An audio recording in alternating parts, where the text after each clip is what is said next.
Hi guys, this is Jitendra Goswami. Welcome to Narayana learning institute. Narayana learning institute ही आपका exam साथी है। साथियों, आज मैं आप सभी के सामने उपस्थित हूँ रस छंद अलंकार का पार्ट 3 लेकर।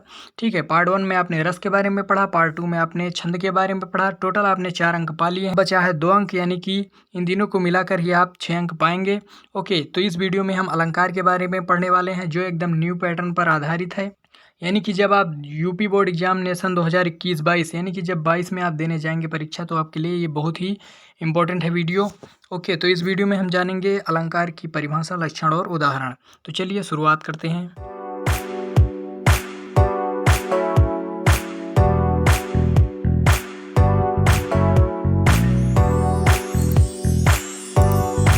सबसे पहले अलंकार के बारे में जान लेते हैं। ठीक है, तो अलंकार की जो परिभाषा है वो है शोभा कारक पदार्थ को ही अलंकार कहते हैं। शोभा कारक पदार्थ यानी कि जो शोभा प्रदान करते हैं। यहाँ पर कहने का मतलब है कि किसी भी वाक्यांश का शोभा को बढ़ाना। ठीक है, जैसे कि एक आम व्यक्ति जो होता है वो क्रीम पाउडर इत्यादि लगाकर वो अपनी शोभा बढ़ाता है। ठीक है, अच्छे सूट बूट पहनकर शोभा बढ़ाता है। उसी तरीके से जो अलंकार होता है, इसमें 2 भेद होते हैं इसके। ठीक है, इसके क्रीम पाउडर लगाने के केवल 2 भेद होते हैं, जैसे कि एक शब्द अलंकार, एक अर्थ अलंकार। यानी कि एक शब्द लगाएगा और दूसरा अर्थ के आधार पर। ओके, तो ये 2 चीज़ों को मिला कर के, यानी कि इसके जो भेद होते हैं, ये 2 चीज़ों को लगाएगा तो इसका जो शोभा होगी वो बढ़ जाएगी। तो उसमें भी शब्द अलंकार में भी कई चीज़ें होती हैं। ठीक है, कई प्रकार के अलंकार होते हैं, कई प्रकार के इसके प्रोडक्ट होते हैं शब्द अलंकार के। तो सबसे पहला जो शब्द अलंकार का प्रोडक्ट है वो है अनुप्रास अलंकार। अनुप्रास अलंकार का मतलब होता है जहाँ समान वर्णों की आवृत्ति हो। ठीक है, यानी कि किसी भी वाक्यांश में, ठीक है, जहाँ पर समान वर्णों की आवृत्ति हो। जैसे वर्ण, वर्ण का मतलब है होता है छोटा आ, बड़ा आ, इस तरीके से। ठीक है, का, खा, गा, इस तरीके से एक एक जो वर्ण होता है उसे वर्ण कहते हैं। ओके, जो मूल ध्वनि प्रदर्शित करते हैं उन्हें ही वर्ण कहा जाता है। यहाँ पर अनुप्रास अलंकार की जो परिभाषा है वो है समान वर्णों की आवृत्ति हो। आवृत्ति का मतलब बार बार आना। ओके, तो उदाहरण देख लेते हैं, तब आपको समझ में आ जाएगा। उदाहरण देखते हैं।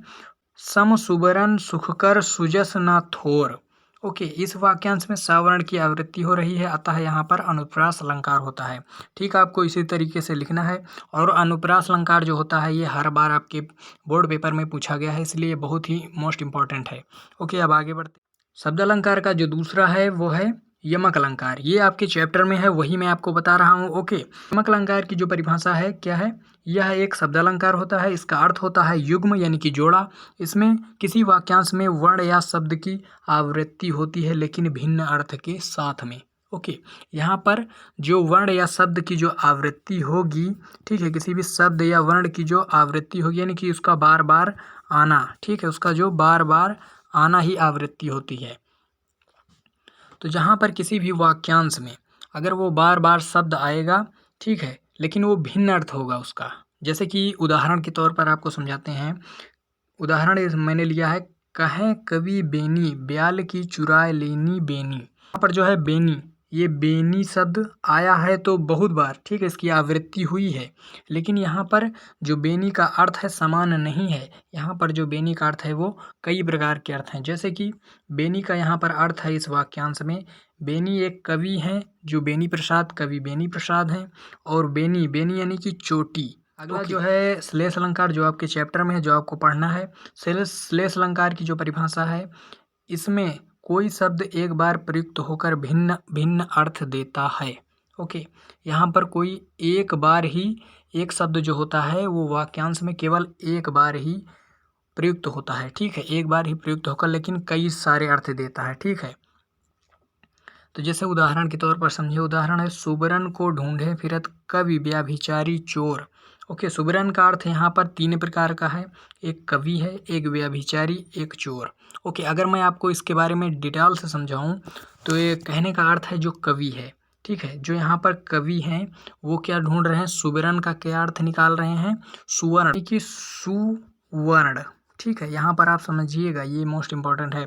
सुवर्ण, सुवर्ण मतलब होता है एक अच्छा सा वर्ण। वर्ण यानी कि जो वर्ण को मिलाकर, ठीक है, वर्ण को मिलाकर ही शब्द बनता है। ओके, एक सुवर्ण, सुवर्ण मतलब होता है एक अच्छा सा शब्द। ओके, अब व्याभिचारी, ठीक है, व्याभिचारी क्या ढूंढ रहा है? व्यभिचारी यानी कि जिसकी जो मति होती है वो बौखला जाती है, ये उसी को क्या कहते हैं? व्यभिचारी। जो कई तरीके के बुरे बुरे विचार रखता है उसे क्या कहते हैं? व्यभिचारी कहते हैं। तो व्यभिचारी यहाँ पर क्या सोचेगा?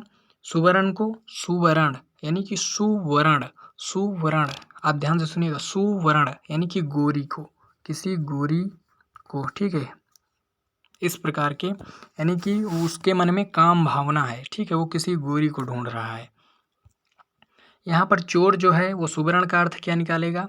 सुवर्ण यानी कि स्वर्ण, ओके, सुवर्ण यानी कि स्वर्ण, स्वर्ण मतलब होता है सोना, ठीक है, गोल्ड।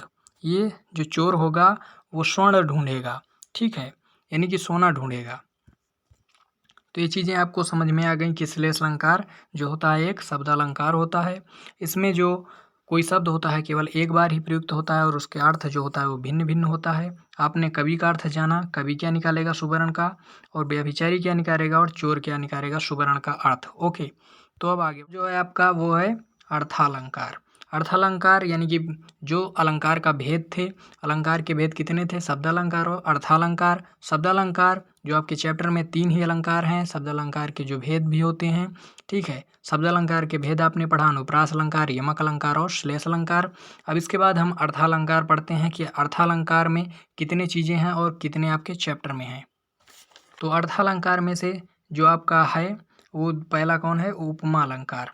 उपमा यानी कि इसकी परिभाषा से समझते हैं, जब काव्य में समान धर्म के आधार पर एक वस्तु की तुलना किसी दूसरी वस्तु से की जाए, जिसकी उपमा दी जाती है उसे उपमान कहते हैं, और जिसके द्वारा तुलना की जाती है, यानी कि जिस वस्तु द्वारा तुलना की जाती है किसी चीज़ की तो उसे उपमान कहते हैं, ठीक है। जिसकी उपमा दी जाए उसे उपमेय, जिसके द्वारा तुलना की जाए उसका अर्थ क्या होता है? उपमान।